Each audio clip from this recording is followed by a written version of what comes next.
opportunity coming up here. It's the SA title coming up. It's vacant at the moment.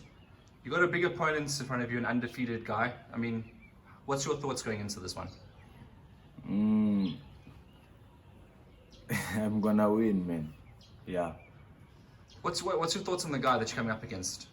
I think he's good, man, and he's undefeated. He's a great boxer and he punches hard, so I'm not going there with, like, I'm not underestimating him, you know. I'm working for him, training hard and everything.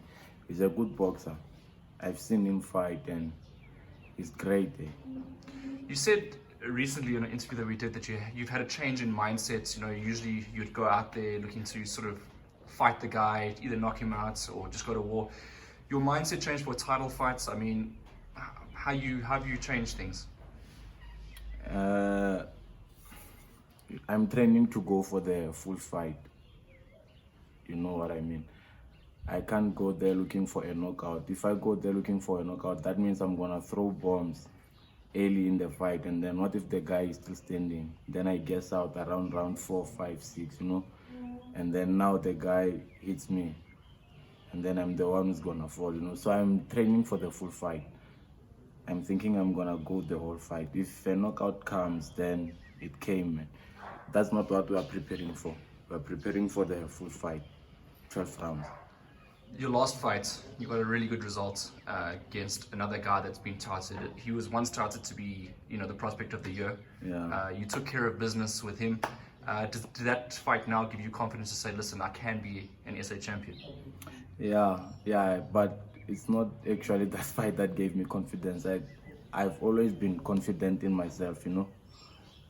Yeah, that was just another fight that I took care of. Like, I'm gonna take care of the other ones, you know. Yeah, so I've always been confident. I know my ability and the potential that I have, that, you know. So it wasn't really that fight that gave me the confidence. So that was just another fight. How do you think that Simon looks at you? Because he's obviously, so far he's beaten everybody, and his head is like really big right now. He's a confident, undefeated boxer. How do you think he sees you? I think he sees me like all his other opponents, you know, because I don't think there's anything special about me when other people look at me. But me knowing myself, I know that there's something special about me, you know, and that's gonna, what can I say? My record is deceiving, you know. I've been knocked out, and so no one really knows. When you just look at the record and not the videos, no one really knows what actually happened in the fights that I lost and why I lost and everything, you know. So the record is deceiving, and I think it's an advantage for me, because that makes guys come into fights thinking that I'm just gonna go in there and throw bombs early in the fight, and if I do not catch them, if they do not fall, then I'm gonna fall, you know. That's what everybody thinks about me, and that's not what it is. When you say that people don't really understand what goes on, are you talking about what happens in the build-up to fights, sort of behind the scenes? Not what happens in the build-up to fights, like the actual fight, what happens in the fight, what makes you lose the fight. And, you know, you cannot just look at someone's record and then you see that, okay, they were knocked out, and then you go in there thinking that they've got no chin, you're just gonna touch them and then they'll go. No, it's not like that. You have to actually see the footage, or actually be there in the fight to really understand and know what happened for them to end up with a result like that, if you get what I mean. It's not that, yeah, I think you get what I mean. Yeah. I mean, winning the title for you, it puts you in a position where you get to, you know, not pick opponents, but you're at the top, and everyone's going to sort of call you out. Yeah. You recently in the past said that you wanted to fight Rock Knapp. Is that still the case? Yeah, that's the case, man, because we're on the same division, and he is being how can I put it, man? They're talking about him like actually the best junior middleweight in the country, while we, you know, while there are still other good boxers who are actually good. So yeah, man, I would like to fight him. I would, Did you this? know. Yeah, sorry. Yeah, go ahead. Did the SA title shot come sooner than you thought it would come? I don't think it came sooner than I actually thought it would come. I think this is the right time, you know.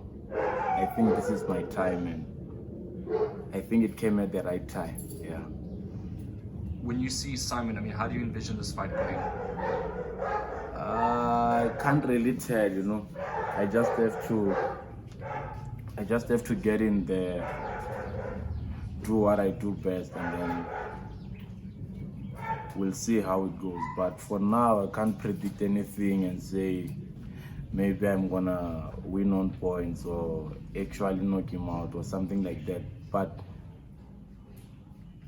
I'll see on the day of the fight, after the fight. That's when I'll see how the fight went and everything. But now I can't. But what I actually know is that I'm gonna win. You know, yeah, I'm gonna win, but I don't know how and what round, when, in what style. But what I know is that I'm gonna win. You get what I mean? What would your message be to Simon before you guys get in the ring?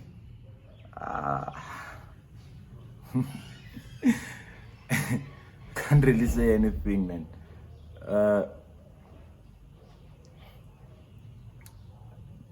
Can't really say anything. Let him just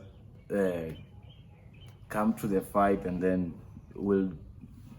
he must do his best. I'm gonna do my best, but at the end of the day, I'm gonna be the winner. I can't really say anything to him, and no, there's nothing to say to him. And then, just lastly, you want to give a shout out to anybody? I just wanna thank my coach and manager for everything that he does, and for, he puts in a lot of hard work, and for the understanding that he has, as as people, we're not the same, and he has to deal with lots of people, like he has to deal with Jeff, Sifiso, Spider, Akani, and then different personalities, and then all in one person, So I just want to thank him, man, for having patience with us, more especially me. I just want to thank him for having patience, because sometimes, I don't know how to put it, but sometimes I make him cross, and I mean, he's not my peer, man. He's an old man, old enough to be my father, and some of the things that I do in the gym seems like maybe can't really say disrespectful, but maybe I don't listen anything, but I think that's just my personality or something along those lines, but I really, really, really want to thank him for having patience in me, and watching me grow. I think he understands me. Like, he's seen me since I was young up until now. Things change, and we've been through a lot together with him, and I've done things that he never really liked, and he's done things that I never really liked. But that's how any relationship is. For us to keep going, I just want to thank the patience that he have on me, and the patience that I have on him, because we people, we're different, and yeah, man. But yeah, that's one person that I really, really want to thank. He's always giving me shots, even if I mess up in other people's eyes, but in his eyes, I'm not really messing up. I'm just growing and learning and getting experience, So he's always gonna give me shots, and I think deep down in him, man, deep down, somewhere in his heart, there's some special space for me in his heart, you know. He really, really, really believes in me, if you get what I mean. But maybe, yeah, it does, man. And I know that's what I'm sure about. It does. He believes in me, and he's always gonna give me chances to grow in the sport and grow in life, you know. So I really wanna thank him, man. And secondly, I wanna thank my teammates, man. My teammates and my family. I can't really say friends, you know. I don't really have friends. I call them brothers, you know. I wanna thank them, and they do a lot, man. For me, they help me a lot. I wanna thank them, man. They take their time to, you know, to help me in a lot of ways in the sport of boxing and in life. And thirdly, I wanna thank Bongles Lamin, if you know him, you know. Yeah, I wanna thank them for sponsoring me and helping me on my path to the SA title, you know. I wanna thank them for everything they do for me. If it's hard, man, being a boxer with no sponsorship and things like those, but when people like them come on board and help you, that's really great, man, you know. So I really want to thank them for everything that they do for me. Yeah, and I want to thank them, man.